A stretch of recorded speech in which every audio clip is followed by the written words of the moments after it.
Okay, all right. Well, here we go. Second time's a charm for me and Nick here today. It's great to see you. Welcome, Nick Krautter, to the summit. Thank you very much for having me.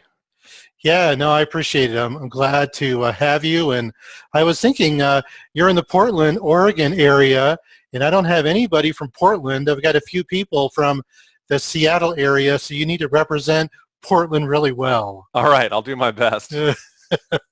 And I love that part of the country. We were talking before, and the coastline there, and it's just beautiful. I envy you since you're so close to the ocean. Yeah, no, I love being close to the ocean. I actually, when I lived in San Francisco, I actually lived on the water. So that'll spoil you a little bit, but everything's real close in Oregon, which makes it real nice. Yeah, well, that's great. Well, I'm happy for you. So we'll just kind of jump into it like we talked about. Right. You just give your 3 tips, and I'll let you roll with it, and then we'll go from there. Perfect. Well, I would say the quick overview, my 3 tips are: you always want to have a really good database or CRM system you're using, and to be really, really diligent about adding everyone you meet into your database so you can communicate with them. The second thing is always having valuable content, not sending football schedules or recipes. In my opinion, I don't think that that's showing your competence as a realtor, as a real estate expert for someone. And the third tip is to, I wrote a book called The Golden Handoff, and very briefly, it's about how I've adopted the clients of other agents when they retired or left the business or left the state they were working in. And it's a huge win-win-win. It's a huge win for me as I'm adding hundreds of clients at a time that are all really good past client referral clients. It's a huge win for the retiring agent because most people, 99% of people, just walk away from their business when they retire and they get no money for it. And I've sent hundreds of thousands of dollars in referral fees to retiring agents, and that's all money that they had no idea was even possible. And the third thing is, when a client works with a realtor and they have a good experience, they want to be able to call them and ask a question that might not be transaction related. They might need a new roof or a painter, or the water heater breaks and they need a new water heater. And most of the time, realtors are the first person that they'll call. So it's a huge hidden gold mine that it's just in plain sight. And as I was researching the idea and trying to find models that I could follow, I just kept getting encouraged that there wasn't a model that people knew about. It wasn't common knowledge. And so if I had figured it out, I should write a book. And so I'm very glad that it's done as of this year and out there on Amazon and on my website. Okay, good. So do you want to kind of dig into your tip number 1 then? Kind of go from there? Or? Sure, yeah. So the thing that represents all of your relationships, all the work you've done in an objective sense, is your database. So it's your list of clients. It's kind of what category they're in. Some people will use ABC or lead. I try to use descriptive tags in our systems. So they're a past buyer, a past seller. If they're a client we've worked with, if someone is an A+ client, we call them an advocate. That's someone that's always going to work with you, that's trying to find people that you can work with, that tells everyone they know about you. That's like your top tier in my mind. And that could be a client. It could be an out-of-state realtor that refers you a lot of business. It could be a vendor you work with that always helps connect you. And so when I talk to groups about what I wish I had known when I started, my number 1 tip is always, when you start, you don't know a lot of people, so you think you can just kind of wing it. And if you do this well and you plan for success, you're going to have a lot of clients. Our database has got close to 10,000. I just watched a seminar with another agent that has 30,000 people in their database. And they're doing hundreds and hundreds of deals a year, mostly by referral, because of the power of that database. So the thing that a lot of people don't think about when they're doing this is not just having that information available to you while you're practicing and you're still doing real estate, or you're building a team or whatever it is you're doing, but having that information available so that if you decide, one day everyone's going to stop selling real estate. They're going to transition out of the business in some way or another. And having a clean and updated database is really your number one asset as a realtor. It represents all of the people that you worked with, your entire history of your business, so that if someone else is going to take over either as a manager of your team, or if you're going to use the Golden Handoff to find what I call an adopting agent to take over, that database is the well you go to. That is the mine. That is the asset that you have as a realtor. And I just don't think people realize how valuable it is. And so making sure that when you meet people, you put them in there, and that you really take care of it, kind of tend it like a garden, and really stay in touch with people and provide value. And that's really the second point is you do not want... Well, let's just kind of clear. I want to talk a little bit about the first point, because I think it is a good point, and I think I'd say probably 80 to 90% of the people that are here at the summit, most of us are individual agents. I'm an individual agent.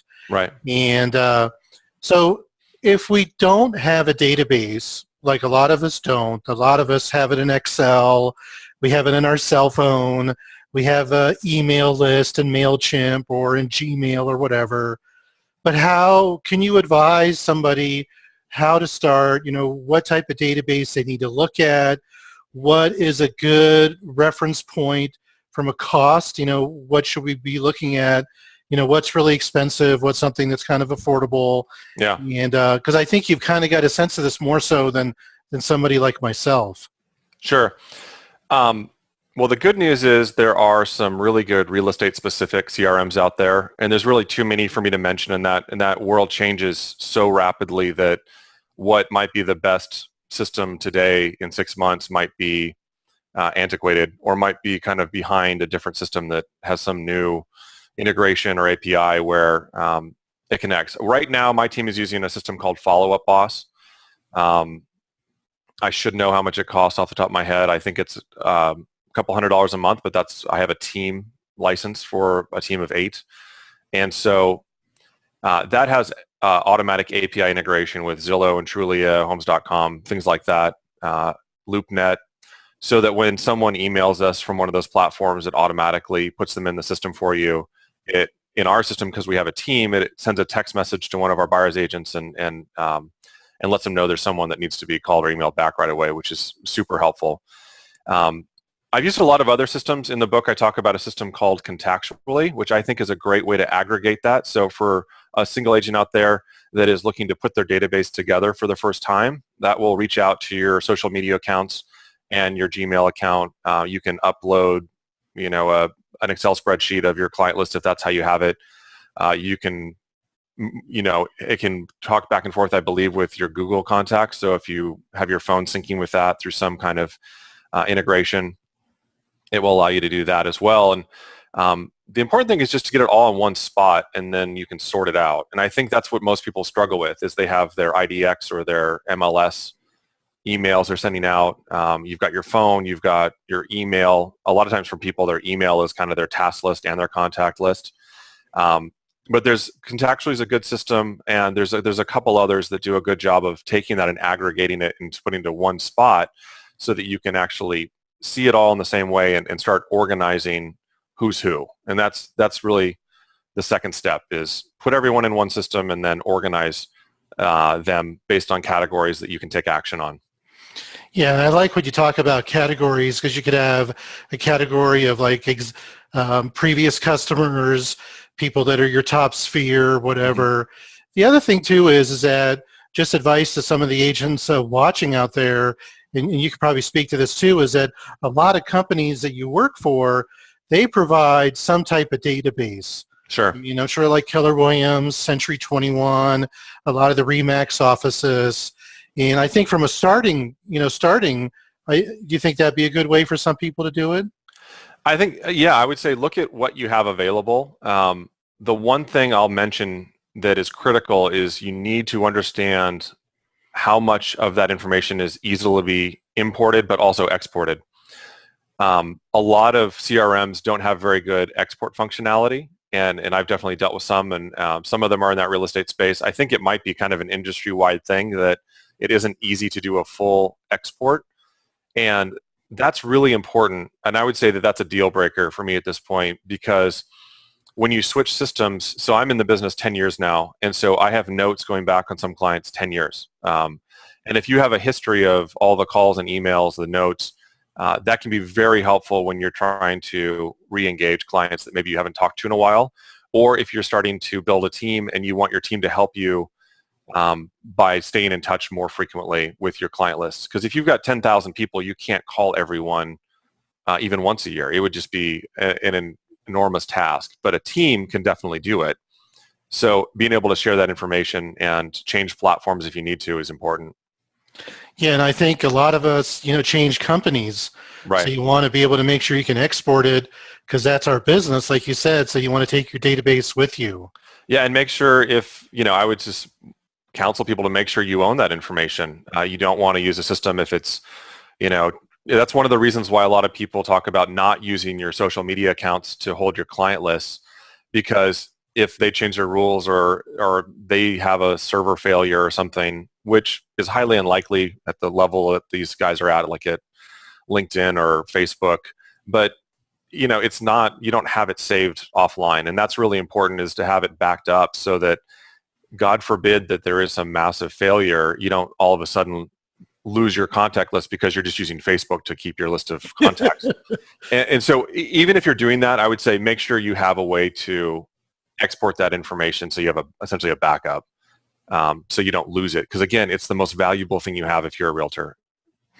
Well, that's good advice, and nobody's talked about it here in the summit, and that's why I want to dig into it. And I know myself, I am somewhat lackadaisical when it comes to the database, so I think it's really good that you talk about it. So go ahead to your next tip if you like. No, I appreciate that. And honestly, it's something I've been way too casual about in my career. I'm certain that if I'd been better, I would have made a lot more money and my clients would have had an even better experience. I wouldn't say that they've had a bad one. We're doing great, but it would help you do better. And so it's important to take that time and build that house, really, that's going to be your people, your business, your sphere of influence. The second point is sharing valuable content. I'm a big believer in educating clients. When people go online for real estate, they're looking for two things. Number one, they're looking for houses. I think it's impossible as an individual agent or even a small brokerage to compete with Zillow or Redfin in terms of, or even Realtor.com for the power of those platforms and serving up the information about homes. The second most common thing people are looking for is information about the buying and selling process. And so a couple years ago, we started building out content libraries on the buying process, the selling process, investing. I do white papers and reports, and I'll share how to get all those in a minute. And so that's been a huge piece of our marketing strategy, is to create timely, valuable content, and also what's called evergreen content. So the buying process is usually about the same. Market stats change every month. Interest rates change all the time. So those are things that 5 years from now, they might be interesting historically, but they're not going to be valuable to a client. Whereas if you have information about how to look for a good investment property and the things that you have to, the metrics you look at and the math you have to do, that's going to be good forever. That's the idea that would change is highly unlikely. So that's as valuable to someone today as it'll be 5 years from now. And if you do a good or decent job of recording it, you can just use it. And the thing is, you can reach people over and over and over again by doing it just one time. It's the same power of, say, a podcast or recording a webinar so that people can use it again, so that this information can be heard by everyone at the summit now live, but also it can be referenced later and still hopefully have value well into the future. So I've never been into the, soup of the month or the football schedules. I know a lot of people use those because it's kind of easy. I definitely lean on the side of market statistics, educating our clients on the process. And we're starting to see really good returns on that. It's a long play strategy. You don't do a video series about how to buy a house and get 1 million leads the next day. But we're getting really high quality, high trust relationships started because of that. And the longer you commit to that strategy, I think the more and more returns you see on it. And it's valuable to our existing clients too. It's not just about meeting new people. It's about educating our current clients and helping them come to the table fully educated so that they're not in a position where they don't feel they're on even ground. I think that people, when they're buying or selling, when they're hiring a professional, they want to feel like they can speak the language and they want to have an educated conversation. And that's a great way to help them do that without having to have a consultation in person every single time. And so we've found a lot of value in that. And it could be as simple as just having an opinion on your market update that month. It doesn't have to be a huge strategy. It could be very simple. Yeah, I mean, yeah, I'm like clapping over here. I'm cheering, what you're saying, because that's something I've been saying over the years too. So you and I are exactly on the same page, because, as a realtor, do you want to be known for sending out, recipes and refrigerator magnets, or do you want to be known as a professional, as an expert? And like you said, the level of knowledge that our clients have is much more advanced than it was 10 years ago. So they're going to look to a realtor who is a professional, who knows their market, who's adding value, rather than somebody sending knickknacks all the time through mailer. I mean, it is a fine balance, but what you're saying is just right on the money. Yeah, and it's not just all numbers and math and science. I mean, buying and selling homes and even investment property, I think, is a highly emotional process. And I do commercial as well and development, and people say that they like it. Some people say they like it more because it's all about the numbers and it's not touchy-feely, but developers and investors still care very deeply about the quality of the buildings and locations. They want to be proud of them. It's really rare we meet someone that honestly just wants return. It's almost never the case. I mean, because there's always the opportunity to buy an apartment building in a bad neighborhood that has a much better return, and it's very difficult to get people excited about it. They'd rather make less money on a property they're proud of. And so I agree. You want to be an expert. You want to show your competence. You want to display that as a resource, but also as social proof. And the other thing too, I mean, we still talk about the kind of the fun stuff. One of the parts of our newsletter that's really popular is called The Day in the Life. And it's just, what is a team up to when we're not selling real estate? Sharing what we're working on. Because if you have a good relationship with your clients, they want to stay in touch in that way. And it helps them connect with you as a human. And I think that that's important too, because this is a relationship business. You don't want to make it just relationship. You want them to like you, but also trust that you're giving them good advice, not just settling for working with you because they like you. So, yeah, it's a combination. They like you, they trust you, and they see that you're an expert that can help them. Yeah, those are all critical, and I think that it can really set you apart from folks that are just kind of running around selling houses without really thinking about the next step or educating their clients and kind of working with them long term. It's a great way if you want to have a long term business that's very successful, that grows regardless of the market. It works great. So, and then just to kind of clarify, so all this content, you're putting it somewhere like on a website, a blog. Sure. And then you're doing any type of your marketing and you're pointing people back to your blog. Is that right? Yeah. So we're starting to use landing pages a lot more because it has a better conversion rate, because you don't go to a website with a million options. You go to a page that says, put in your email to get this report. And then there's a link there if they want to go look at the main site, which our main site is sellpdx.com. That's the team site we have for our team in Portland. And under the resources there, you can look at all the content I'm talking about. And we also publish it all through our blog. The current theory on the best way to do this is you publish through different social media channels, but you want to host as much of it as you can on your website so that people, when they share something, it comes back to either your podcast page or your blog or your homepage for your team, so that people can connect with the other offerings you have and the other information that you have available, whether they want to look at houses or download a guide or email someone or call someone through the site to look at a property or sell something or get a value on their property.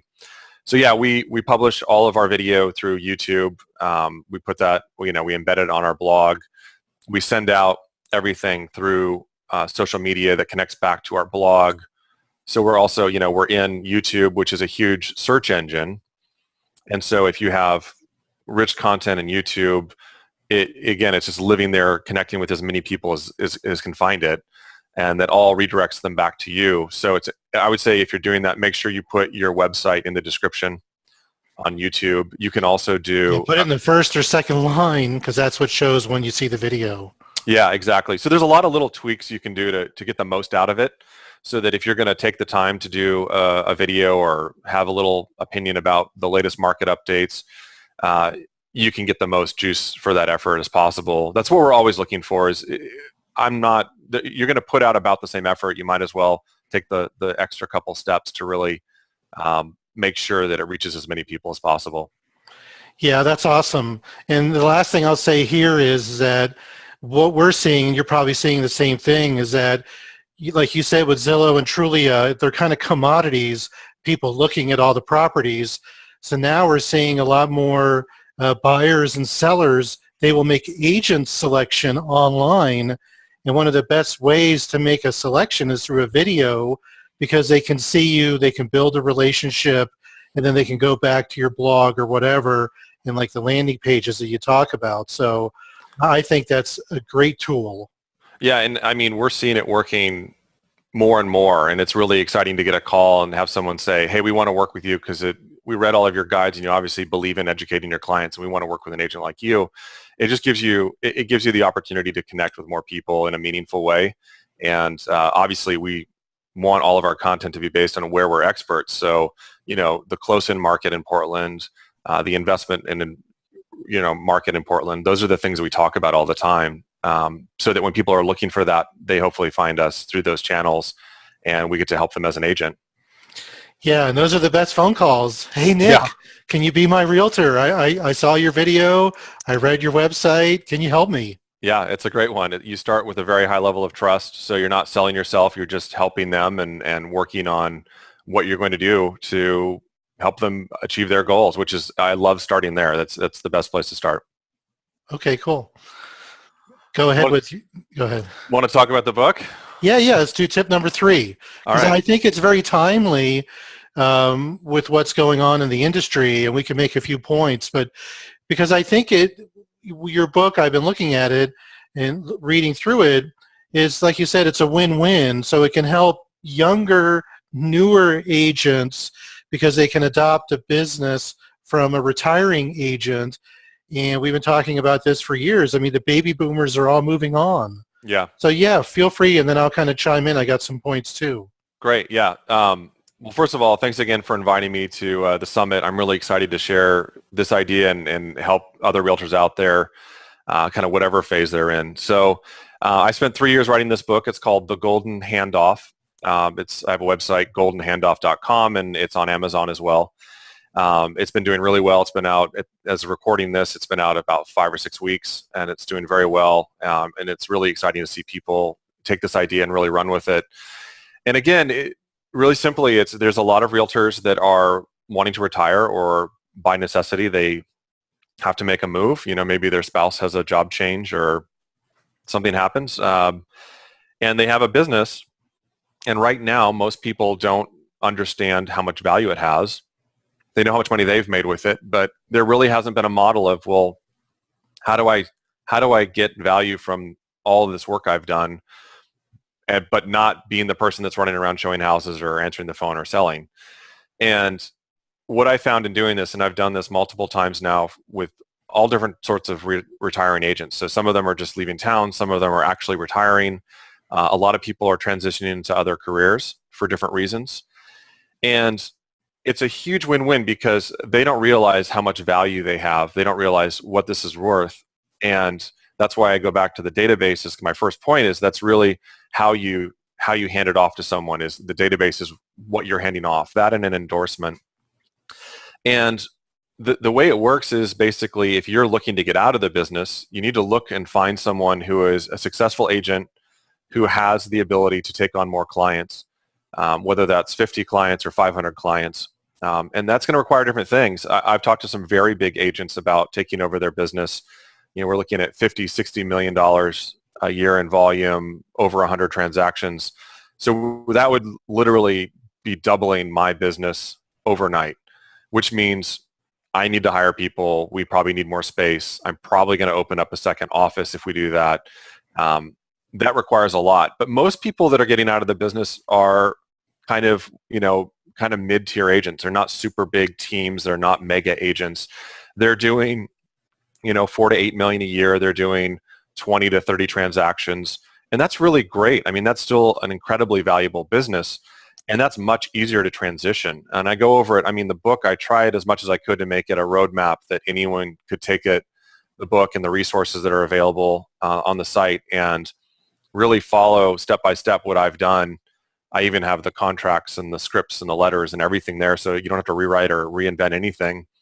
But basically, if you're going to try to get out of the business, you find someone you believe in, their ability to grow and their character and their energy and their competence, and you basically announce to your clients you're leaving, that someone else is going to be taking over. And there's there's a series of communications, letters, calls, emails that both agents do, and it's been really rewarding and very surprising for me when I first started doing this, how happy the clients were that the agent that they had worked with made a plan for them, that they found someone that could help out, that they didn't just say, I'm retired, good luck, and that's it. Because these people, these clients, they are the people that have trusted you and made it so you have a successful career at whatever level your career is. You owe it to your clients and also your own hard work, but a career is a long list of people that have said, yes, I trust you, let's work together.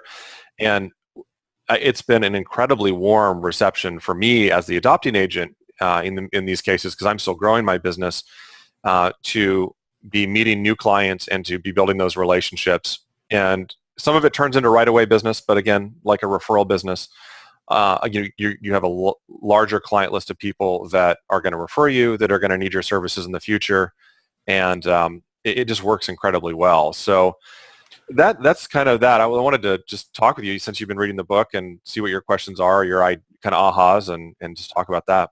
Yeah, I mean, I guess the question I have is that let's kind of look at a situation. So let's say I'm a younger agent.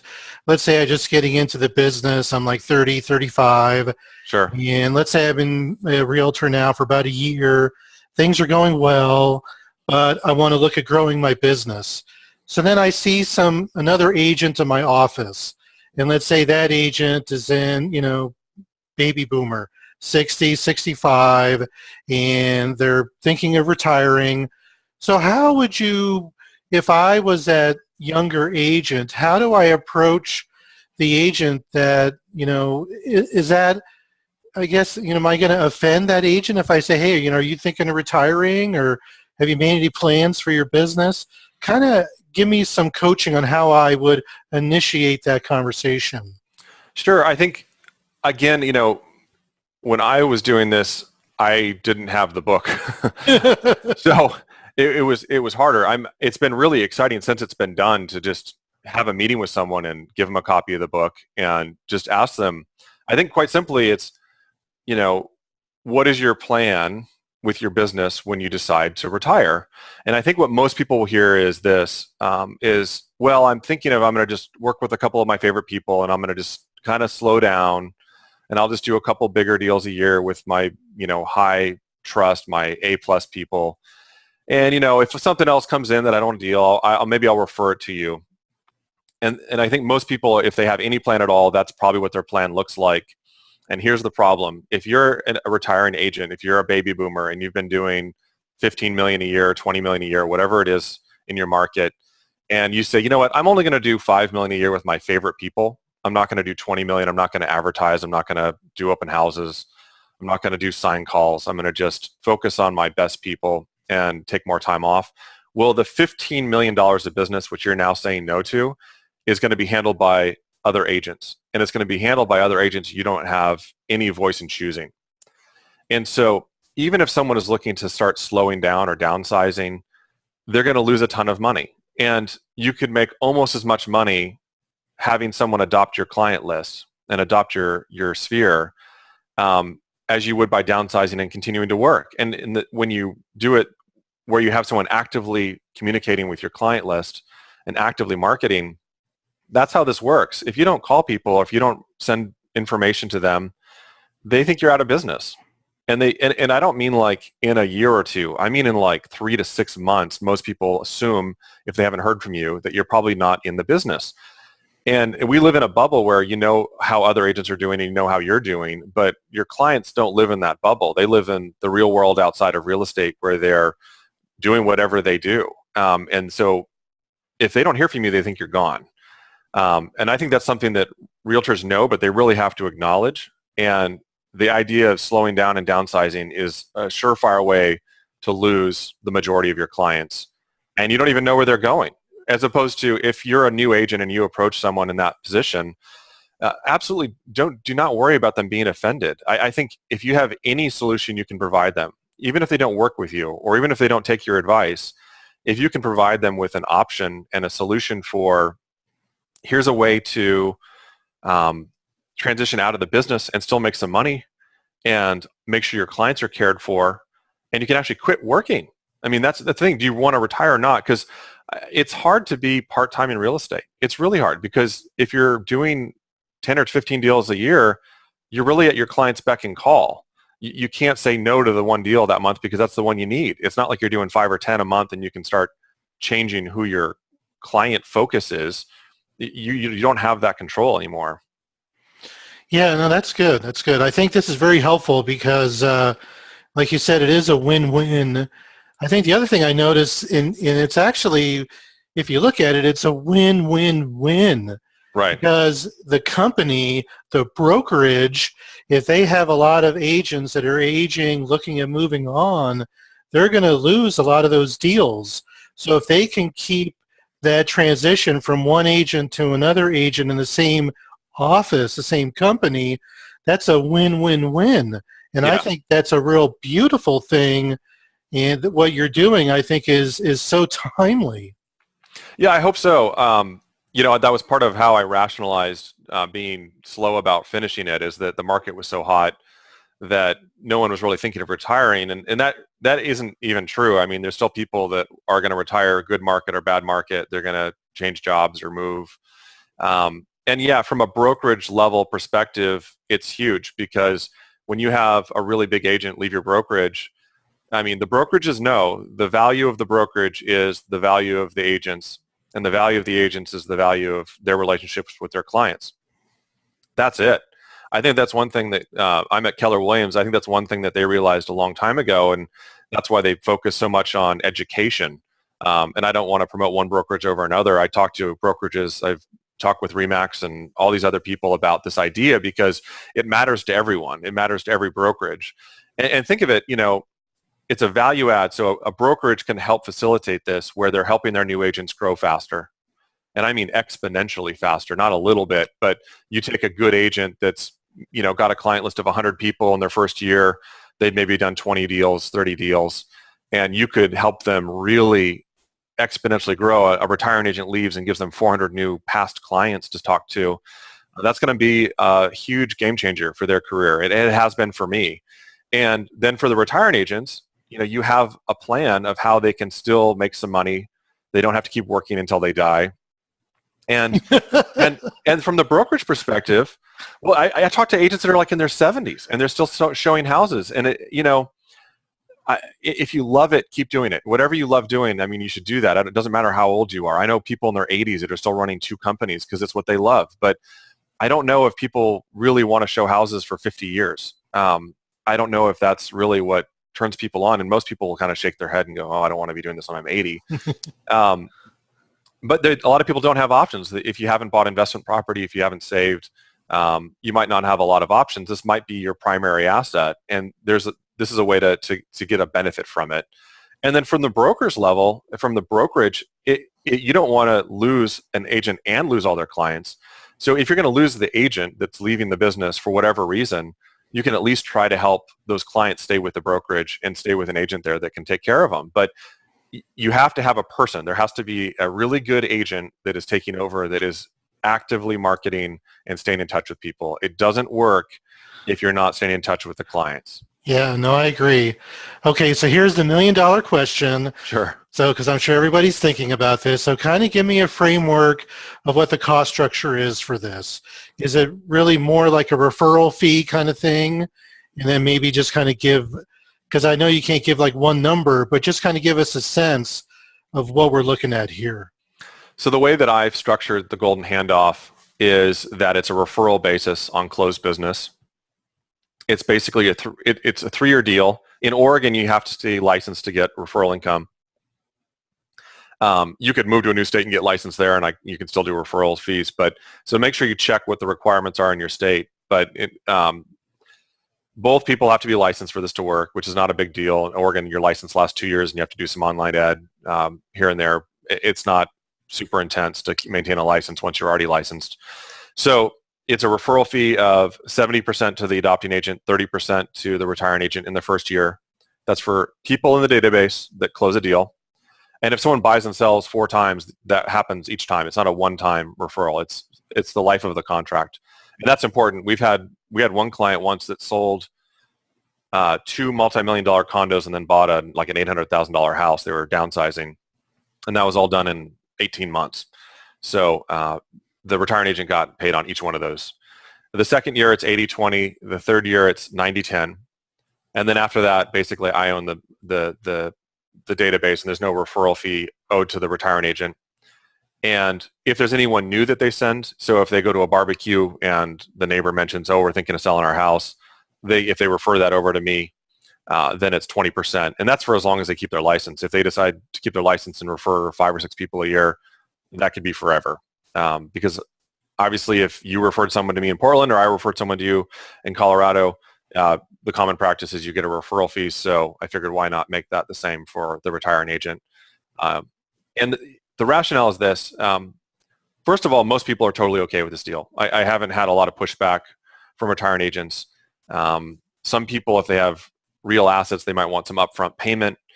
But there's a couple of things. One, it's really hard to determine how much money you're going to make on this because you don't really know how strong the retiring agents' relationships with their clients are until you start calling them and reaching out and start kind of treating them like your own clients and kind of working that database.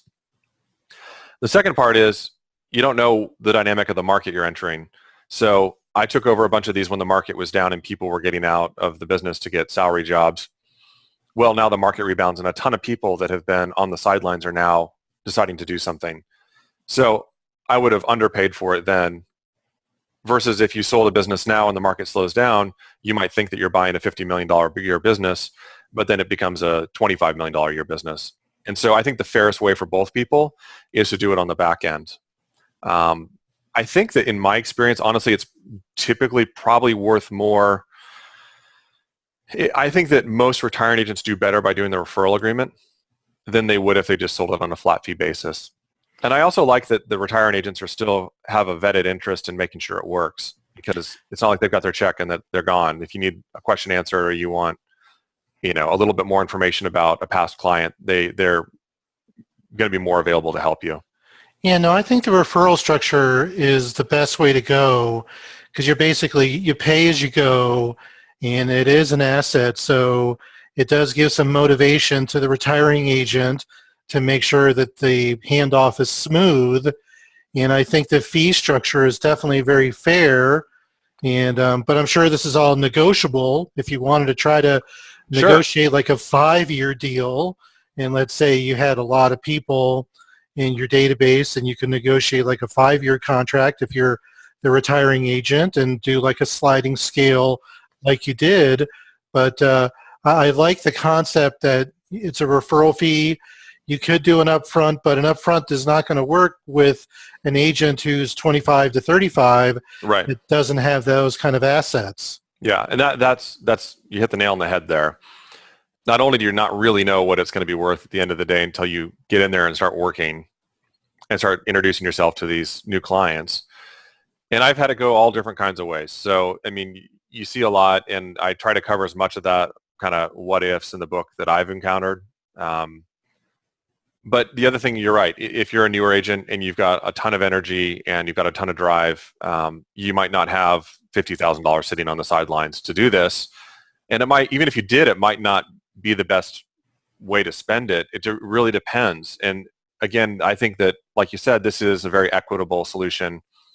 And I think it works better this way than a flat fee basis. And that's not just my opinion. That's from talking to a lot of people that have done it both ways, and a lot of people that have only done it on a flat fee basis. And most of those have not succeeded from the people I've talked to. And I'm talking about like CEO level at brokerage type conversations that I've had with people that think the referral basis over a long period of time is definitely the better way to go about doing it. So the other thing too, and the reason that it steps down, and I think this is important, is when I take over a business at the beginning of that time, most of the value is from the work the retiring agent has done. So the success I have in year one typically is based on the relationship the retiring agent had. As time goes on and I'm the person that they're talking to and they're getting my marketing and they're getting the calls from me and my team, the success of that relationship is more based on the work that I'm doing and that the adopting agent is doing. And so that's why it steps down over time, because the value up front is more the retiring agent. At the end, it's more the adopting agent. Yeah, I agree. Well, this is good. This is very helpful. And then, you and I will work together and make sure that we have the appropriate links on your speaker page, any PDFs you want to put out there as reference material for, the summit, the attendees. But this is awesome, Nick. Thank you for going through all this, because I feel very strongly that, like we said, it's a win-win-win.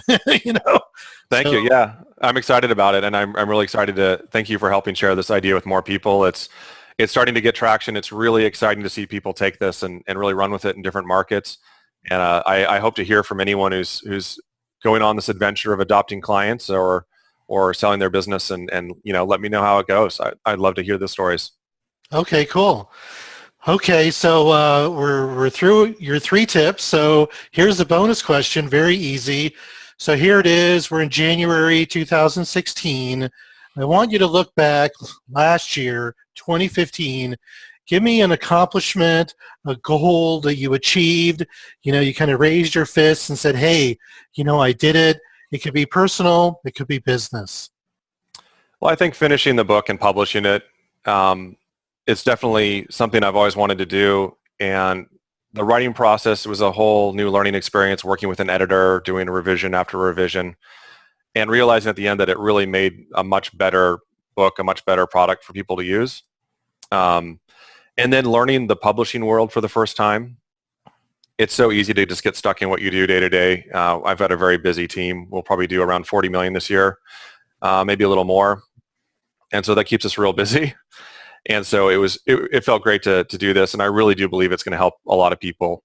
So I'm very excited to be a published author as opposed to a guy working on a book like so many of us are. So. Yeah, no, that's a great achievement, to write a book while you're still working. I did that too, and it's a lot of work. You got to focus your mind on what you're doing. So kudos to you, and thanks a lot for being here at the summit. I really appreciate you being a part of this. My pleasure. Thanks again.